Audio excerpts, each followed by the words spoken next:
If you buy a set, it is a heater in the main engine.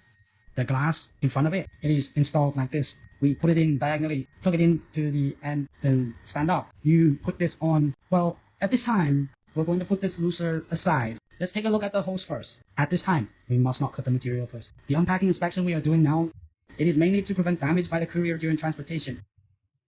Let's power it up and let it run. This hose can be used alone. Okay, this is the start button. This is for adjusting the tightness. You can intubate it by hand at this time. At this time, let's not rush to cut the material. Let's let it dry run first. Okay, that's normal. I push the needle normally, and then we turn up the tightness a little bit. Let this swing. Okay, this one swings normally too. At this time, the first step of inspection is completed. Then the second step, let's check this pipe feeder. These are 2-foot pads. Let's assemble it now. It is quickly assembled. At this time, you can see that the 2 feet below are round. The pipe feeder also has 2 round holes. We snap it on. Well, then put 2-foot pads in the back.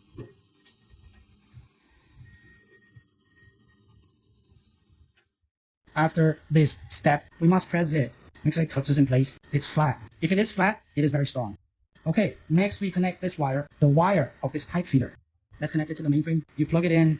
If it is plugged in, if it is fixed later, it can be tightened here. At this time, we can plug it in first. Let's start by testing. It is normal to ensure that it is not damaged by the courier during operation. Okay, I've plugged the mains power in now. It's also powered on. But let's take a look at this at this time. There's socket button. The light is blinking. You just plug it in. What is this?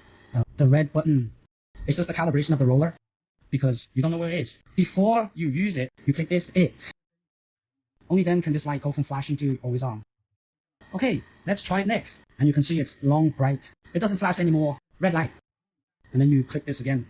You press the yellow button. It starts. It just keeps doing it. And here we have a look. This is to adjust the tightness. Screw it on. For example, if you screw this here, align it with the middle, right? We understand it as 12 o'clock. It's 1 o'clock. Just understand it. Just tone it like this. And what is this? This is when we use this hose alone just now. It's for startup. Then normally you connect this. If this is a set of pipe feeders, just by these 2 buttons, this button is basically not used. Then it is only used in one situation. Wait a minute. We'll talk about that later. Okay, at this time. So let's run it because I fixed it just now, right? If you don't correct it, you can't press this button. If you press it and poke it, it will break this, right? So we have to fix it. After this alignment, we press start it. The light will turn green, and then this one will keep doing well. Okay, let's stop it first. Of course, this is a correction. Also, this stop button. Well, at this time, we have finished testing. Yes, it proves that it is in transit. Yes, it's normal. Everything was normal, okay? So what's next? In the next step, I will tell you how to use it, right? So what's next? We take it apart again. Take this pipe feeder aside. Why put the pipe feeder